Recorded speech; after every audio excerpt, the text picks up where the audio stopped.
Professor. This is my portfolio submission for my first Unity project that we did back in the beginning of class. Um, this is working with um, um, inheritance in terms of like object ordering or object hierarchy, I guess I should say. Um, so I made a human figure for like a player, and I was able to create a bunch of empty game objects, and inside of it would be the 3D objects representing the head, and then we have underneath the torso, we have the arms and the legs and the feet. So what I was able to learn while doing this portion of the project was that whenever you have an empty game object, at first I thought if I were to try to apply like a material to it, it would apply to the parent and then the children would automatically inherit that. But as you can see, that doesn't work because this is an empty game object. Um, but you can still obviously drag and drop to the object or to the children objects themselves, but you have to be applying that on a 3D object.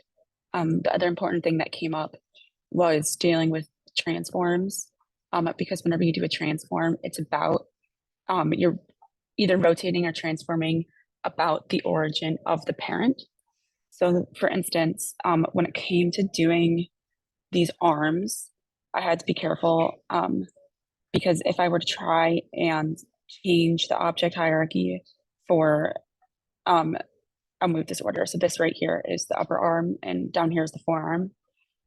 At one point I tried to have the forearm be a child of the upper arm. And when I did that, I'll show you right here. Because of the transforms that I did, it's now performing that about the the origin of the parent. So it makes it all squirrely. And then of course, whenever I move the overall parent of the whole human object, which is just this game empty called human, it moves the whole thing.